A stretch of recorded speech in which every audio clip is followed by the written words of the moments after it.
The ship shook as it was pulled by a force field. The human crew tried to break free, but nothing worked. Their ship was small and old. The aliens' ship was huge, silver, and shaped like a spear in the dark sky. Lights flashed across its hull. Alarms rang inside the human ship, and people shouted orders. Ethan, a young engineer with brown hair and worried eyes, ran to the engine room. He checked the controls, but it was too late. The ship was caught. Alien soldiers in black armor boarded. The ship, they moved quickly and did not speak. They took the humans out of their ship and lined them up in the docking bay. Ethan's heart raced as he looked around at his crewmates. Some looked scared, some angry, but all were silent. The alien soldiers marched the humans through long halls of cold metal. The air smelled different here. The light was blue and made the shadows strange. At last, the soldiers stopped at a row of cells. Each human was pushed inside. The doors closed with a soft hiss. Ethan's cell was small. There was a bed, a sink, and a small window with bars. He sat on the bed and stared at the wall. He wondered what would happen to them. He thought about his family on Earth and his friends. Back home, he tried to remember the last time he felt safe. Time passed. He did not know how long. Food was given through a slot in the door. The guard said nothing. Sometimes he could hear voices down the hall, but he could not make out the words. Once he thought he heard someone crying. One day, footsteps came down the hall. They stopped outside his cell. The door opened. 2 alien guards stood at the entrance. Between them was a figure in a long blue cloak.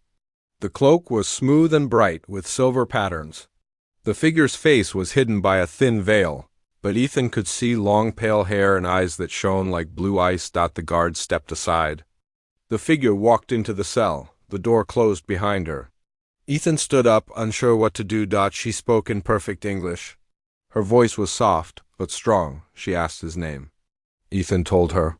She looked at him for a long moment, as if searching for something in his face. She said her name was Lyra. She told him she was sent to question him by the royal family. Ethan's hands shook a little. He answered her questions. He told her they did not mean to cross into alien space. He explained their mission was to explore and learn, not to fight. Lyra listened to him quietly. Then she asked him about his childhood. Ethan was surprised. He told her about his home, about playing near the river, about a friend he had long ago. A friend who came from far away, who loved to see the stars. Lyra took off her veil. Ethan stared in shock. The memory hit him at once. Lyra was his friend from those days, the girl who had called herself Lena when they were children. He remembered. Her laughter, her love of stories, and the way she looked at the sky. Lyra was quiet, but her eyes were full of surprise, too. She said she never thought she would see him again. She told him she had never forgotten their friendship. She said she was sorry for what was happening. Ethan could not believe it. He smiled for the first time since his capture. For a moment, he forgot about the guards, the prison, and the war between their worlds. For a moment, they were just 2 friends who had found each other again. But outside the cell, the soldiers waited. The door was locked. Lyra put her veil back on and told him to stay strong. She promised she would try to help. Then she left as quietly as she had come. Ethan sat on his bed, feeling hope for the first time. He did not know what would happen next, but he knew he was not alone. Ethan could not sleep that night. He kept thinking about Lyra. He remembered their days together when they were children. He remembered how she liked to listen to music and watch the stars at night. Back then, he did not know she was from another world. He only thought she was different because she spoke with a strange accent and always wore long sleeves, even in summer. Now he understood why. He wondered what would happen to him and his crew. He worried about his family. He worried about Lyra, too. She looked troubled when she left his cell.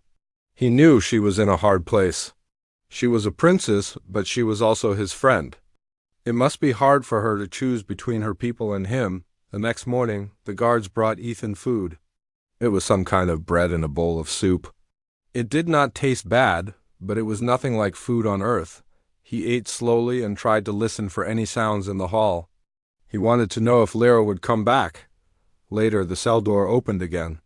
This time, it was only Lyra. She wore a different robe, but her face was covered. She moved quietly and shut the door behind her. She did not speak at first. She walked over to the small window and looked out. For a moment, Ethan thought she would not talk at all. Then she asked him if he remembered the time they found the old boat by the river. Ethan laughed. He told her he remembered how they tried to fix it and make it float. They ended up falling in the water instead.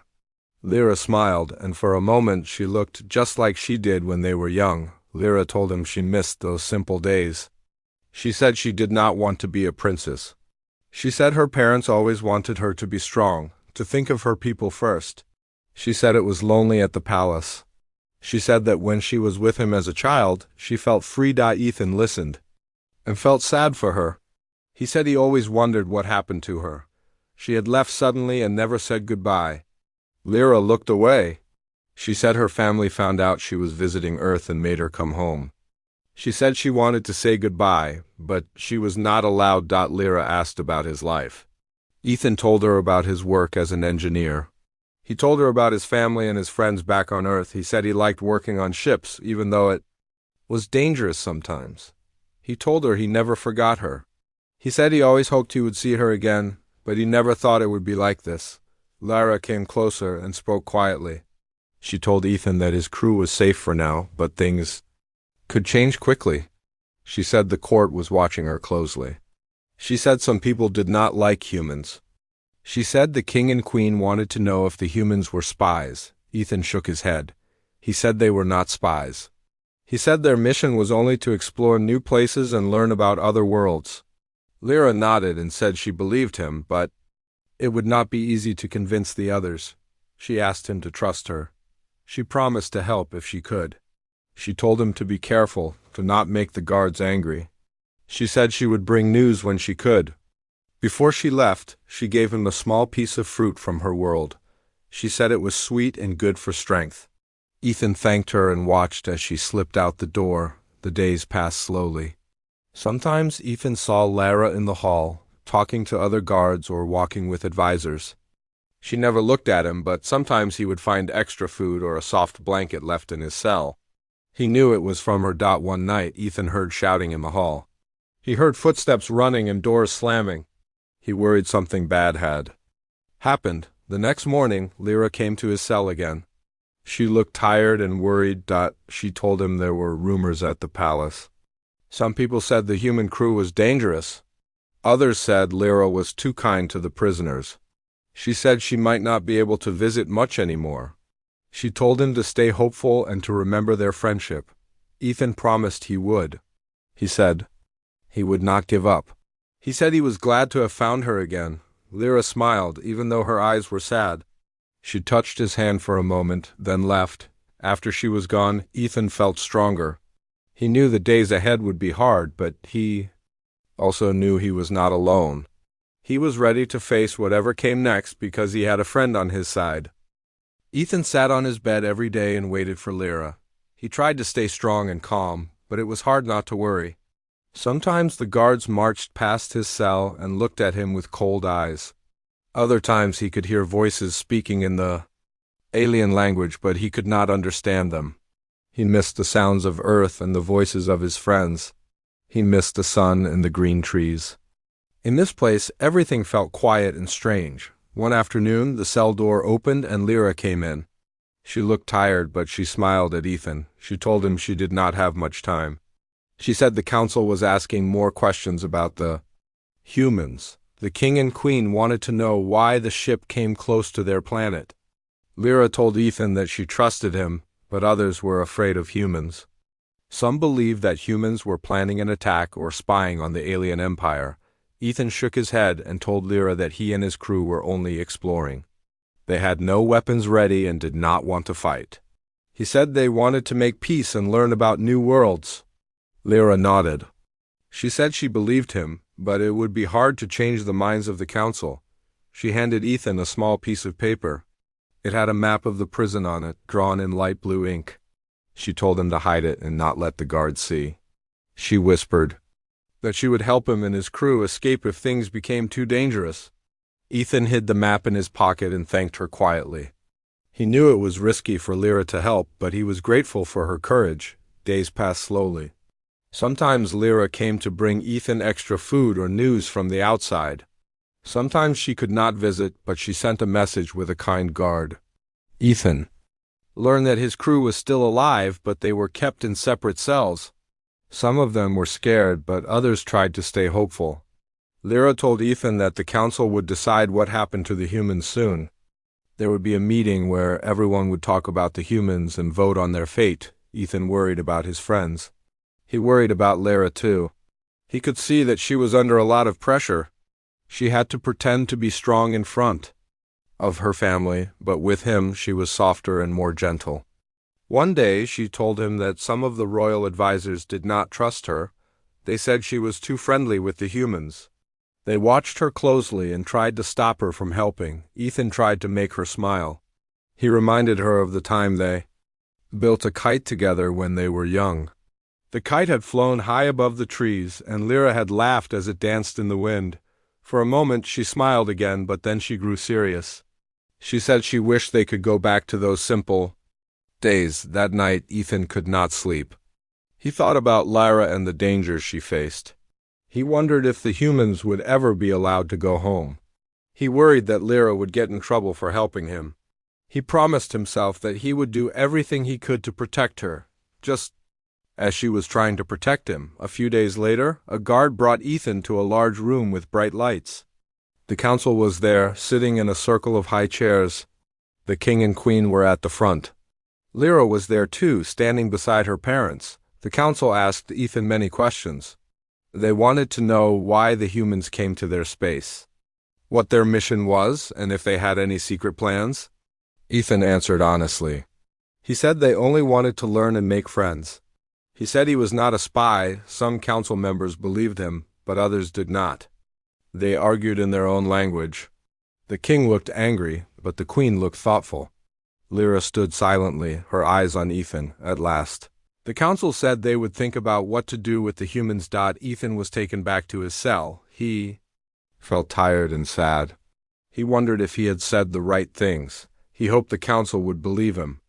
That night, Lyra came to his cell again. She said the council was divided. Some wanted to let the humans go, but others wanted to keep them as prisoners. Lyra told Ethan that she would keep trying to help, even if it was dangerous. Ethan thanked her and told her she was brave. He said he would not give up hope. He said he believed they could find a way out together. Lyra smiled and squeezed his hand. She said she believed in him too. Then she left, leaving Ethan with a little more hope than before. The days grew tense on the alien ship. Ethan waited every morning, hoping for good news, but things seemed to grow worse. One evening, just after his meal, he heard shouting in the hall. Heavy boots ran past his cell. Doors banged and alarms rang. Ethan jumped up from his bed. He pressed his ear to the cold wall, but he could not tell what was happening. Suddenly his door opened. Lyra stepped inside, her face pale. She told Ethan that there was trouble at the palace. Someone tried to hurt her father, the king. Now, the guards were searching for traitors everywhere. The humans were blamed for the unrest. Some on the council said the prisoners were part of a plot. Lyra's hands shook as she spoke. Ethan asked if his crew was safe. Lyra said for now, but not for long. The council wanted to punish the humans to calm the people. She said they planned to move Ethan and his friends to another prison in the city where they would not survive. She took his hand and begged him to trust her. She said they needed to escape soon.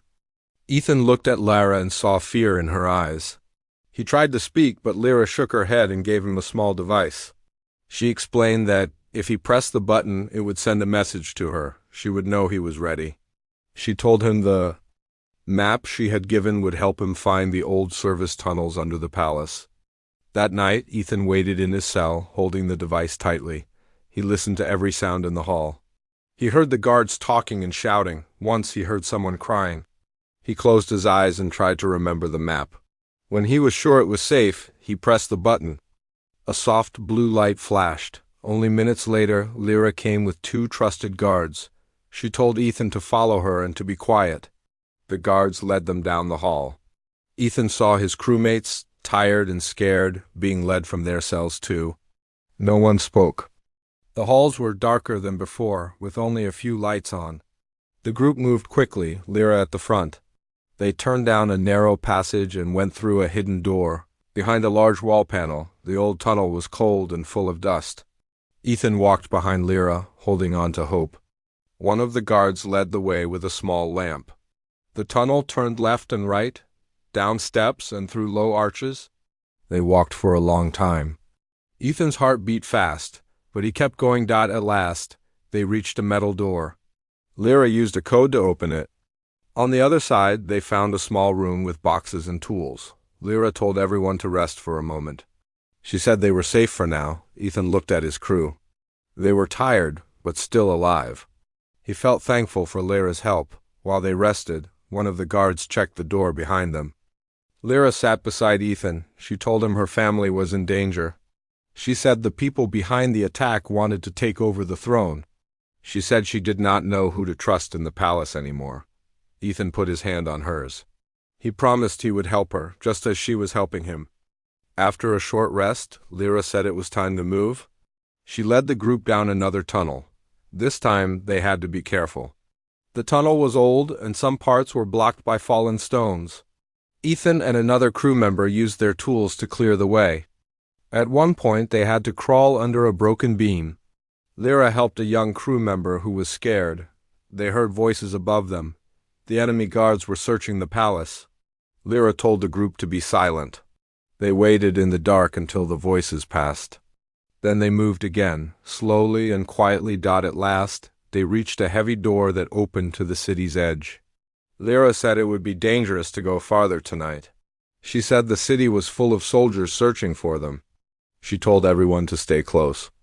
Ethan saw strange lights in the sky and heard loud sounds from the palace. The coup was not over yet. Lyra said they must wait until morning. She said she would try to send a message to someone she trusted for help. Ethan sat on the ground, tired but hopeful. He looked at Lyra and knew they were in this together. He did not know what would happen next, but he trusted his friend. The group huddled in the dark tunnel, waiting for dawn, ready to face whatever came next. The sun rose slowly over the city, but Ethan and the others stayed in the tunnel. They were tired, hungry, and scared. Lyra sat beside Ethan, watching the light come through a small crack in the wall. She told him that she sent a message to a trusted friend. The friend was a captain in the alien military who did not agree with the coup. Ethan wanted to believe that help was coming. He looked at the faces of his crew. Some tried to smile, but their eyes were full of fear. Lyra stood and said they needed to move before the soldiers found them. She led the group back into the tunnels, moving carefully and quickly. The tunnels were long and twisted. At one point, they stopped near a small underground river. The water was cold and clear. Ethan bent. "Down to drink?" Lyra watched him quietly, then told him about the night they first met. She said she was lost and scared, and he helped her find her way. Ethan smiled. He told her he never forgot that night. It was the start of their friendship. They talked quietly. As they walked, sharing memories and hopes for the future, suddenly the ground shook. Loud sounds came from above. The palace was under attack. The group hurried forward. They heard voices shouting and the clash of weapons. Ethan's heart pounded. He knew they were close to danger. Lyra stopped at a large metal door. She used a key to open it slowly. Behind the door was a hidden courtyard. The air was fresh, and the sky was open. Ethan took a deep breath. It felt like freedom, but freedom was not easy. The courtyard was full of soldiers loyal to the coup. Lyra whispered that they would have to fight or hide. The group quickly looked for places to hide behind broken walls and crates. A group of soldiers entered the courtyard. They shouted orders and searched for the fugitives. Ethan and the others held their breath. One soldier passed very close. Ethan's hand shook, but no one was found. After the soldiers left, Lyra said they needed to move quickly to the city edge. She knew a safe house where they could rest. The group moved out of the courtyard, sticking close to walls and shadows. As they moved, Ethan saw the city in a new light. Buildings were damaged, fires burned in some places, and people ran in the streets. The coup was changing everything. At the safe house, a small building hidden behind tall walls, Lyra knocked on the door. A man opened it quietly. He was tall and strong, with kind eyes. Lyra whispered to him and he nodded. He told them to be quiet and led them inside. Inside the safe house, the crew rested. Lyra spoke to the man who was the captain she had sent a message to. He promised to help them. He said he had some soldiers who still trusted the royal family and wanted to stop the coup. Ethan talked with the captain. They planned to get to the palace and stop the coup before it was too late. Lyra said she needed to see her parents and warn them. Ethan promised to help protect her. That night, Ethan lay on a hard floor but felt a little hope. He thought about Lyra and the risks she was taking. He thought about his crew and their chance to survive. He did not know what the next day would bring, but he knew they were not alone anymore. The next morning, Ethan woke up early. The safe house was quiet. Outside, he could hear soft sounds of the city waking up. He looked around and saw his crew getting ready. They were tired but ready to move. Lyra was talking with the captain. They planned their next step. Lyra told Ethan that she needed to return to the palace. She wanted to warn her parents about the danger. She said the coup leaders were close to taking over. Ethan worried for her safety, but Lyra was determined. She said she had to try. Ethan offered to go with her, but Lyra said no. She said it was too dangerous. She promised she would be careful. Ethan nodded and gave her a small gift, a tool he had made. It was a small device to protect herself if she was in danger. Lyra smiled and thanked him. She said their friendship gave her strength. Lyra left the safe house with 2 guards. Ethan watched her go. He hoped she would be safe. Back at the palace, Lyra moved quietly through the halls. The palace felt cold and strange. Guards looked at her with suspicion. Some whispered as she passed. Lyra knew they did not trust her. She found her parents in a room filled with worried faces. The king looked tired and angry. The queen held his hand, trying to keep him calm. Lyra told them everything, the coup, the danger, and the humans' help. Her parents listened carefully. They were afraid but also proud of her courage. Suddenly the doors burst open. Soldiers, loyal to the coup, entered. They shouted orders and surrounded the room. Lyra's father stood to protect his family. The queen stayed calm but held Lyra's hand tightly. The leader of the coup walked in. He was a tall man with cold eyes. He accused Lyra and her family of betrayal.